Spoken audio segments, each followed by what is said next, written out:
नमस्कार मेरे प्यारे साथियों, मैं आप सभी का स्वागत करता हूं आपके अपने YouTube channel SSC solutions with Anuj. जैसा कि आप सभी जानते हैं, डेली 8 बजे हम आरपीएफ के प्रीवियस ईयर पेपर्स सोल्व कर रहे हैं। आज हम पढ़ेंगे आरपीएफ 2019 का जो एसआई का पेपर हुआ था 11 जनवरी 2019 की शिफ्ट थर्ड के 50 जो क्वेश्चन हुए थे, क्वेश्चन आए थे जीके के, उनके बारे में आज हम पढ़ेंगे। ठीक है, शुरू करते हैं अपने पहले क्वेश्चन से। पहला क्वेश्चन क्या कहता है? पहला क्वेश्चन कहता है निम्न में से किसने प्रसिद्ध महाकाव्य, जो प्रसिद्ध महाकाव्य था किरातार्जुनीयम, वो किसने लिखा था? तो वो लिखा गया था भारवी के द्वारा। किसके द्वारा लिखा गया था? भारवी के द्वारा लिखा गया था। प्रसिद्ध महाकाव्य किरातार्जुनीयम के लेखक भारवी हैं। किरातार्जुनीयम एक संस्कृत महाकाव्य है जिसमें अर्जुन और भगवान शिव के बीच लड़ाई का वर्णन है। धातव्य है कि भारवी एवं दंडी दोनों पल्लव दरबार में रहते थे। दंडी ने 10 कुरम चरित्र लिखा जो 10 राजकुमारों की एक रोमांचक कहानी है। इस ग्रंथ को महाकवि भारवी की एक उत्कृष्ट श्रेणी की काव्य रचना माना जाता है।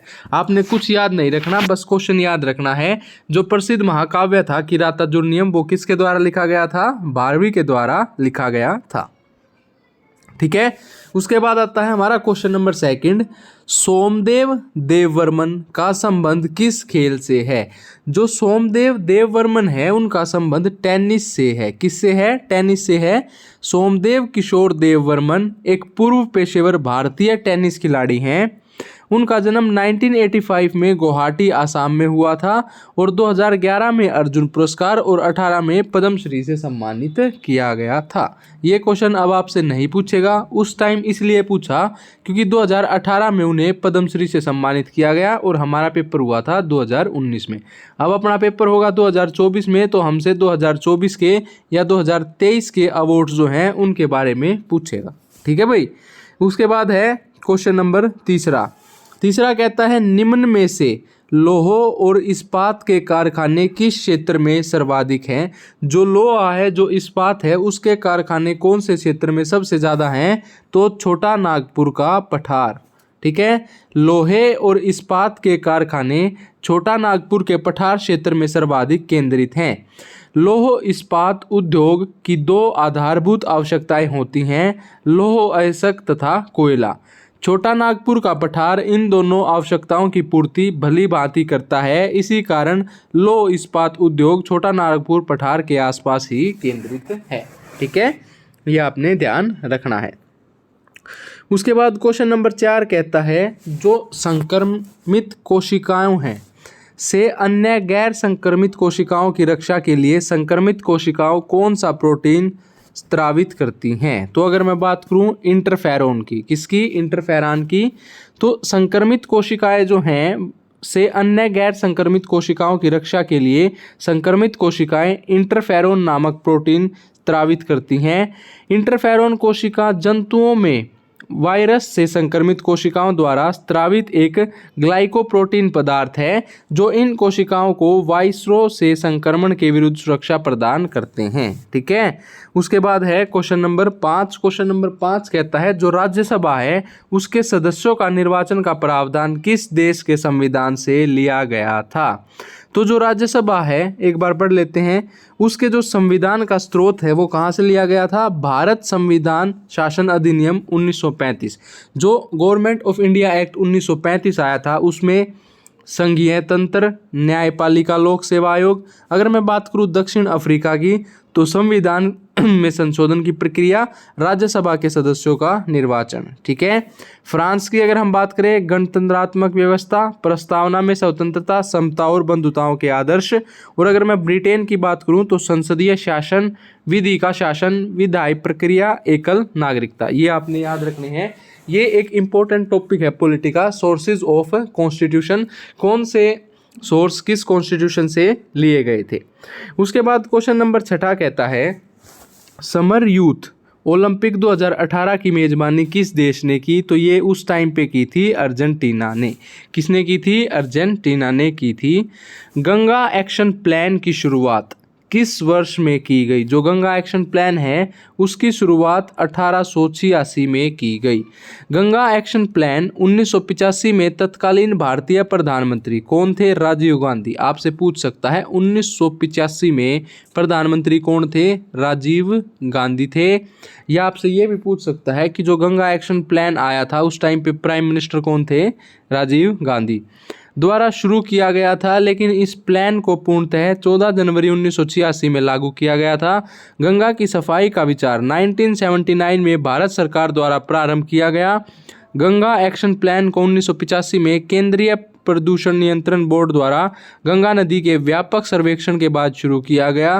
गंगा नदी को 2008 में भारत की राष्ट्रीय नदी घोषित किया गया। कब किया गया? क्वेश्चन पूछ सकता है कि जो गंगा नदी है उसको राष्ट्रीय नदी कब घोषित किया गया था भारत की? तो 2008 में किया गया था।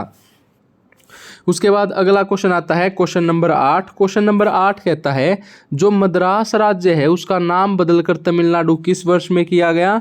तो 1969 में किया गया। अगर मैं बात करूं 1969 की तो में मद्रास राज्य का नाम बदलकर तमिलनाडु कर दिया गया। 1947 में भारत को स्वतंत्रता मिलने के बाद यह शहर मद्रास राज्य की राजधानी बन गया, जिसका नाम बदलकर 1969 में तमिलनाडु कर दिया गया। आपसे पूछ सकता है भाई मद्रास जो था उसको तमिलनाडु में कब परिवर्तित किया? तो 1969 में किया। 22 नवंबर 1968 को मद्रास का नाम बदलकर तमिलनाडु करने का प्रस्ताव लोकसभा में पारित हुआ और 1969 में लागू किया गया। इंपॉर्टेंट प्रश्न है, याद रखिएगा।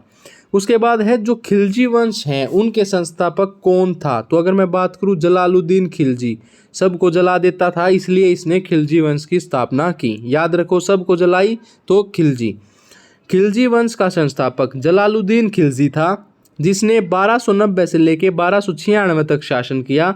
जलालुद्दीन खिलजी का असली नाम मलिक फिरोज खिलजी था। जलालुद्दीन खिलजी एक परोपकारी शासक के रूप में याद किया जाता है। इसे संत शासक के रूप में भी जाना जाता है। जलालुद्दीन ने 70 वर्ष की आयु में गुलाम वंश के अंतिम शासक की हत्या कर अपने आप को दिल्ली सल्तनत का सुल्तान घोषित किया था। ठीक है। उसके बाद आता है क्वेश्चन नंबर 10। क्वेश्चन नंबर 10 कहता है पराग कणों की वह परंत एक्सिन की बनी होती है जो एक अत्यधिक प्रतिरोधी कार्बनिक पदार्थ है, तो वो क्या है? स्पोरोपोलिनेनी। ठीक है। परागकणों की वह परत एक्सिन स्पोरोपोलिन की बनी होती है जो एक अत्यधिक प्रतिरोधी कार्बनिक पदार्थ है। बस इतना ही आपने ध्यान रखना है। किस सरकारी आयोग की रिपोर्ट के आधार पर भाषाई आधार पर आंध्र प्रदेश के निर्माण के पश्चात अन्य क्षेत्रों में भी इस आधार पर विभाजन की मांग बढ़ गई थी या बढ़ गई है? जो फजल अली आयोग आया था, जो फजल अली कमीशन या आयोग कुछ भी बोल लो, जो आया था उसमें क्या हुआ था? देखो इंपॉर्टेंट है, ध्यान रखना। जो फजल अली आयोग की रिपोर्ट आई थी ना, उसके आधार पर भाषाई आधार पर आंध्र प्रदेश के निर्माण के पश्चात अन्य क्षेत्रों में भी इस आधार पर विभाजन की मांग बढ़ गई थी।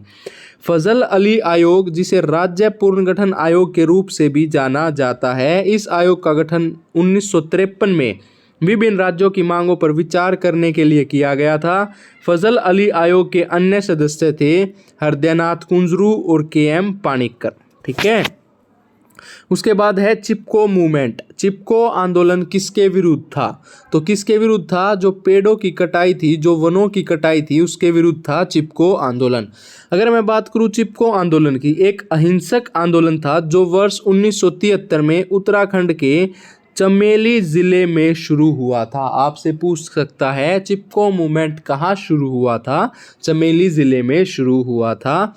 इस आंदोलन का नाम चिपको वृक्षों के आलंकन के कारण पड़ा, क्योंकि आंदोलन के दौरान जो ग्रामीण थे उनके द्वारा पेड़ों को गले लगाया गया तथा वृक्षों को कटने से बचाने के लिए उनको चारों ओर मानवीय घेरा बनाया गया। मतलब पेड़ों को आदमी ने घेर लिया था कि भाई वो पेड़ों को ना काट सके, इसलिए इसका नाम चिपको आंदोलन रखा गया था। क्वेश्चन नंबर 13 कहता है कुतुबुद्दीन ऐबक की मौत कौन सा खेल खेलते समय हुई थी? ये क्वेश्चन चौथी बार रिपीट हुआ है आरपीएफ एसआई के सेम साल के पेपर में 2019 में, चौथी बार। इससे पहले भी ये 4 शिफ्टों में आ चुका है, रट लो इसको। उनकी जो मृत्यु हुई थी वो चौगान खेलते वक्त हुई थी। मध्यकालीन भारत के शासक कुतुबुद्दीन ऐबक दिल्ली सल्तनत का पहला शासक था और गुलाम वंश का संस्थापक भी था। आपसे पूछे कि गुलाम वंश की संस्थापक जो स्लेव डायनेस्टी थी उसका फाउंडर कौन था, तो वो था कुतुबुद्दीन ऐबक। वह ऐबक जनजाति का तुर्क था जो 1206 से 1210 तक सुल्तान रहा। 1210 में पोलो चौगान, दोनों याद रखो, पोलो चौगान। अब जब ये पूछा गया है तो इसमें ये भी पूछ लेगा पोलो में कितने खिलाड़ी होते हैं, तो 4 खिलाड़ी होते हैं। ठीक है, कितने खिलाड़ी, 4 खिलाड़ी होते हैं। पोलो चौगान खेलते समय एक दुर्घटना में कुतुबुद्दीन ऐबक की मृत्यु हो गई। उसे अनारकली बाजार के पास लाहौर में दफनाया गया। ठीक है, उसके बाद आता है क्वेश्चन नंबर 14। सबसे गहरा, भूवृद्ध और सबसे व्यस्त बंदरगाह निम्न में से कौन सा है? अगर मैं बात करूं बंदरगाह की तो कौन सा बंदरगाह है? विशाखापट्टनम बंदरगाह है। ठीक है, उसके बाद है दिल्ली के किस सुल्तान को उसके शासन के दौरान साहसिक फैसले लेने के लिए जाना जाता था? तो जो मोहम्मद बिन तुगलक थे उनको जाना जाता था। दिल्ली के शासक मोहम्मद बिन तुगलक के शासन के दौरान साहसिक फैसले लेने के लिए जाना जाता था। मोहम्मद बिन तुगलक का जन्म मुल्तान के कोटला में हुआ था। वह तर्क, दर्शन शास्त्र, खगोल विज्ञान, गणित, सुलेख और भौतिक विज्ञान का विद्वान था। उसकी 5 साहसिक फैसले निम्न थे। कौन से थे?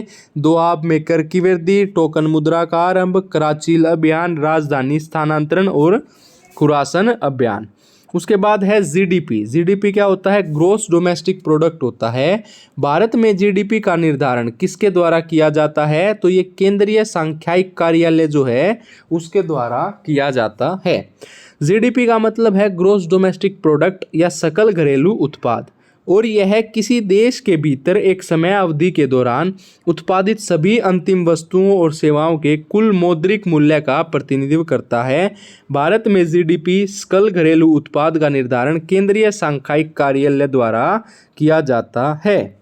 क्वेश्चन नंबर 17 कहता है निम्न में से कौन सा एक मंदी के कारण दिखने वाला लक्षण नहीं है? मंदी के कारण कौन सा नहीं है? मुद्रास्फीति में उछाल। ठीक है,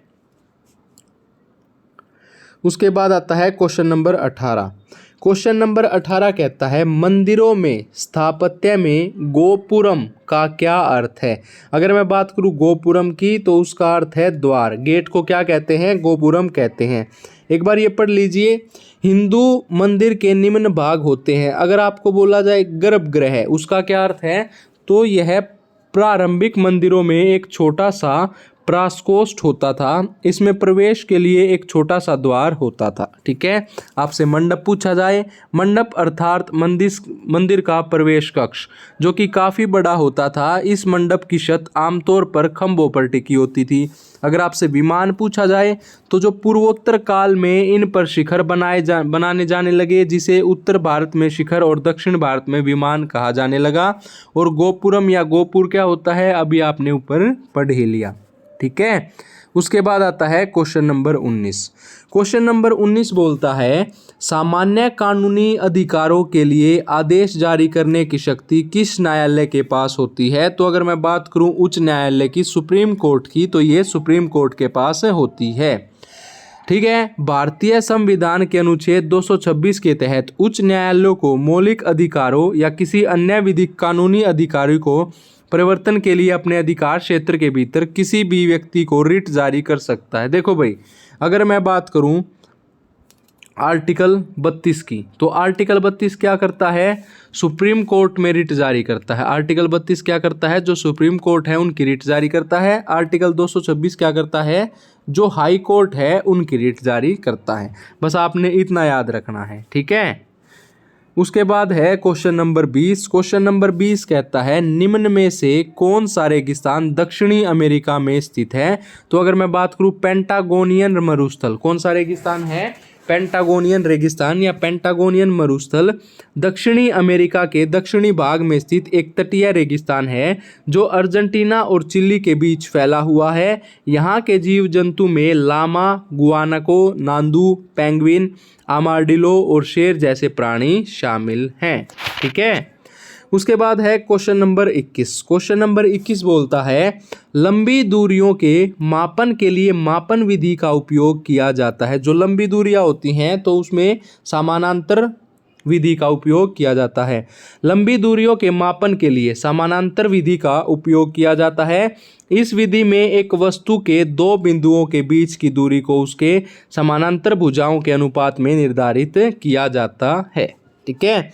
उसके बाद है अगर मैं बात करूं 2002 में कौन सा संवैधानिक संशोधन द्वारा शिक्षा को मूल अधिकारों में शामिल किया गया, तो जो 86th कॉन्स्टिट्यूशनल अमेंडमेंट एक्ट था, 86वां संविधान संशोधन जो था 2002 का, उसमें शिक्षा के मूल अधिकारों को शामिल किया गया। इसमें अनुच्छेद 21A को शामिल किया गया, जिसने शिक्षा के अधिकार को 6 से 14 वर्ष तक के बच्चों के लिए एक मौलिक अधिकार बना दिया। 6 से लेके 14 वर्ष तक के बच्चों को free education, free and compulsory education provide करवाना ये एक मौलिक कर्तव्य है, मौलिक अधिकार है। ठीक है। निम्न में से अंतिम ऋणदाता कौन होता है?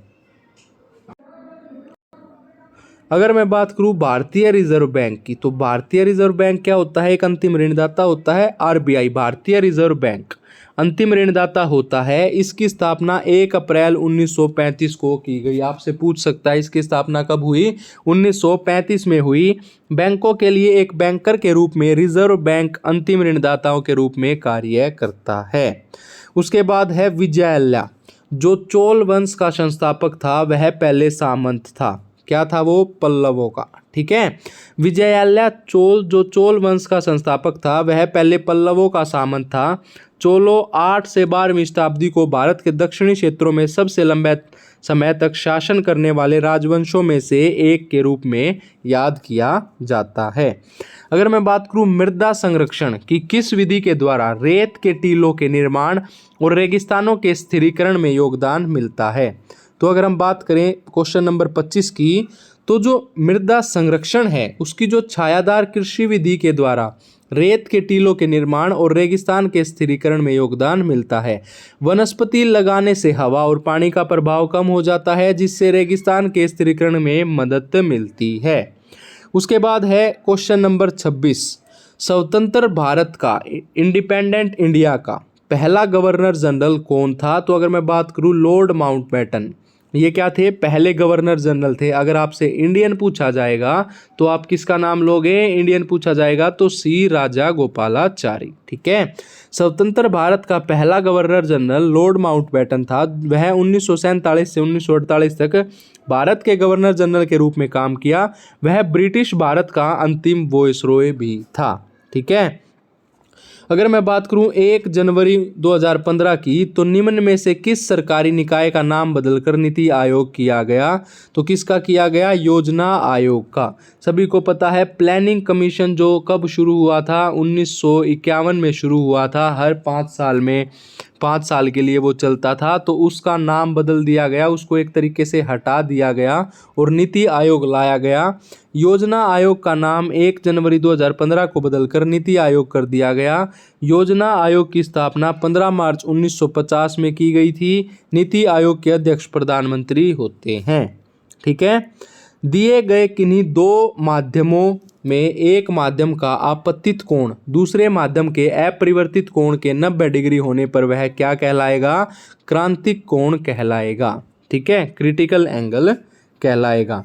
उसके बाद है क्वेश्चन नंबर 29 कहता है निम्न विकल्पों में से कौन सा औसत वर्ग से संबंधित नहीं है? तो अगर मैं बात करूं स्कीट की, तो ये नहीं है। स्किट औसत वर्ग से संबंधित नहीं है, बल्कि यह खेल निशानेबाजी से संबंधित है। अन्य तीनों विकल्पों औसत वर्ग से संबंधित है, जो मनुष्य को बेहोश करने की एक प्रकार की दवा है। ठीक है। उसके बाद है मर्रे डार्लिंग नदी बेसिन निम्न में से किस देश में है? तो वो आपकी ऑस्ट्रेलिया में है। मर्रे डार्लिंग नदी बेसिन ऑस्ट्रेलिया में है। यह वहाँ की सबसे बड़ी नदी बेसिन है, जो मर्रे और डार्लिंग नदियों के जल संग्रहण क्षेत्रों में शामिल करता है। ठीक है भाई। क्वेश्चन नंबर 31 कहता है संयुग्मित डिकेटोन बेंजूनियन के निर्माण के लिए फिनाइल किस अम्ल के साथ ऑक्सीकृत होता है? तो क्रोमोलिक जो क्रोमिक अम्ल है उसके साथ होता है। फिनाइल मतलब C6H5OH और बेंजोइन बन जाता है C6H4O2। यूरोप का सबसे बड़ा बंदरगाह कौन सा है? तो यूरोप का सबसे बड़ा बंदरगाह रोटरडैम का बंदरगाह है, जो दक्षिण हॉलैंड के डच प्रांत में रोटरडैम शहर में है और उसके समीप स्थित है। यह 1962 से 2004 तक दुनिया का सबसे व्यस्तम बंदरगाह था। इस बंदरगाह में तेल, कोयला, खाद्यान्न, धातु, लकड़ी आदि का आयात और निर्यात होता है। उसके बाद अगर मैं बात करूं क्वेश्चन नंबर 33 की, तो मिथिला चित्रकला के लिए निम्न में से कौन सा एक क्षेत्र प्रसिद्ध है? तो कौन सा है? बिहार है, बिहार मिथिला। ठीक है। मिथिला चित्रकला या मधुबनी पेंटिंग हिंदू पेंटिंग की एक शैली है जो नेपाल के मिथिला क्षेत्र और बिहार में प्रचलित है। यह बिहार की लोक चित्रकला है। कहाँ की है भाई? बिहार की क्या है? लोक चित्रकला है।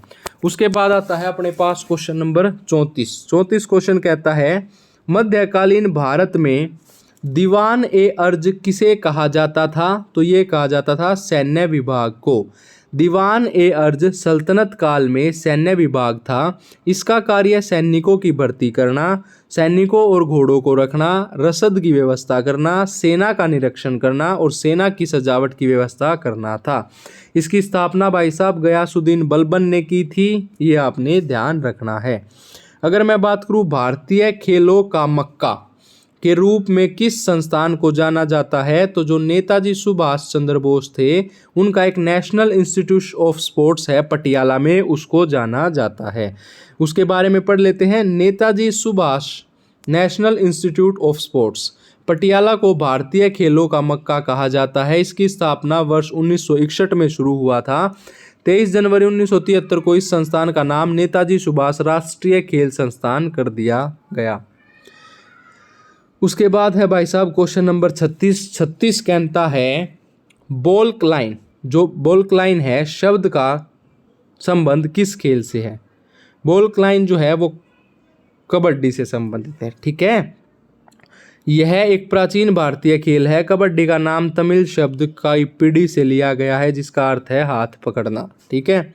उसके बाद है क्वेश्चन नंबर 37। क्वेश्चन नंबर 37 बोलता है, HVJ जो गैस पाइपलाइन है निम्न में से किस राज्य में होकर गुजरती है? तो वो आपकी MP में होकर गुजरती है, मध्य प्रदेश में होकर गुजरती है। उसके बाद है पुरुष बास्केटबॉल में पहली बार ओलंपिक में कब शामिल किया गया? जो पुरुष बास्केटबॉल है उसको भाई साहब पहली बार ओलंपिक में 1936 में शामिल किया गया था। इसका आविष्कार 1891 में अमेरिका में हुआ। पहली बार इस खेल में 21 देशों की टीम भाग ली थी और अमेरिका ने स्वर्ण पदक जीता था। उसके बाद है सिपाही विद्रोह किस वर्ष हुआ? अगर मैं बात करूं 1857 की, तो सिपाही विद्रोह कब हुआ था? सिपाही विद्रोह 1857 को मेरठ में शुरू हुआ। 10 मई 1857 को विद्रोह की शुरुआत दिल्ली के 44 किलोमीटर उत्तर पूर्व अब पुरानी दिल्ली के मेरठ शहर में कंपनी की सेना के लिए एक विद्रोह के रूप में हुई थी। 1857 में विद्रोह के समय लॉर्ड कनिंग भारत का गवर्नर जनरल था।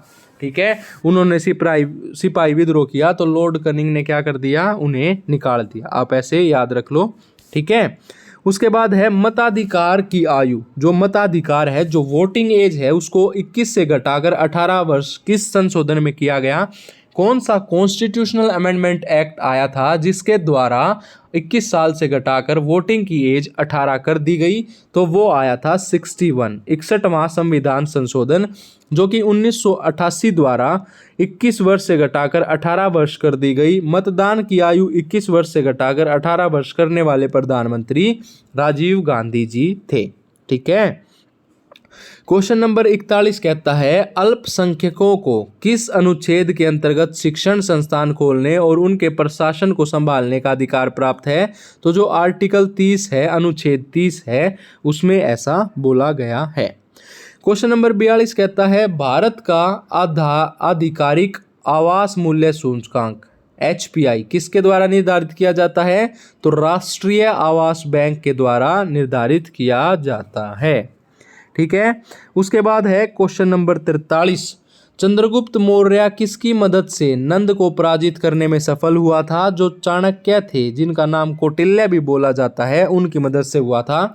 चंद्रगुप्त मौर्य चाणक्य की मदद से नंद वंश को पराजित करने में सफल हुए। चाणक्य उनके गुरु और मंत्री थे, जिन्होंने उन्हें राजनीतिक, युद्ध और शासन की कला सिखाई। उन्होंने नंद की शक्ति को उखाड़कर 322 ईसा पूर्व में मगध में मौर्य साम्राज्य की स्थापना की। ठीक है। उसके बाद है क्वेश्चन नंबर 44, विभव स्थिरक जो स्टेबलाइजर है के रूप में किस डायोड का उपयोग व्यापक रूप से होता है? तो ये आपका किसका होता है? जेनर डायोड का उपयोग किया जाता है। क्वेश्चन नंबर 45 कहता है वेनेजुएला के घास के मैदानों को और किस रूप में जाना जाता है? तो लानोस के रूप में जाना जाता है। वेनेजुएला के घास के मैदानों को लानोस के रूप में जाना जाता है। ये घास के मैदान दक्षिणी अमेरिका के उत्तरी भाग में कोलंबिया और वेनेजुएला के बीच फैले हुए हैं। यह अमेज़न नदी के निकट स्थित है, जहाँ की जलवायु उष्ण और आर्द्र है। यहाँ पर जगुआर, डियर, कैमेल, बबून, अन्य प्रकार के जानवर पाए जाते हैं। अगर हम बात करें नीलांबर सोगान की, तो उसको हाल ही में जीआई टैग दिया गया था, जो कि केरला से संबंधित था। ये उस टाइम का करंट अफेयर का क्वेश्चन था, अब नहीं पूछा जाएगा। अगला क्वेश्चन कहता है इनमें से कौन सी भारतीय संविधान की नवीन विशेषता है? तो कौन सी है? राज्य के नीति निर्देशक सिद्धांत। ठीक है, राज्य के नीति निर्देशक जो सिद्धांत है भारतीय संविधान की नवीन विशेषता है। यह संविधान के भाग 4 अनुच्छेद 36 से 50 में राज्य की नीति निर्देशक सिद्धांत की बात की गई है। इन्हें कोर्ट में चुनौती कभी नहीं दी जा सकती, जो कि मोटे तौर पर समाजवादी, गांधीवादी और उदार बौद्धिकता में वर्गीकृत हैं।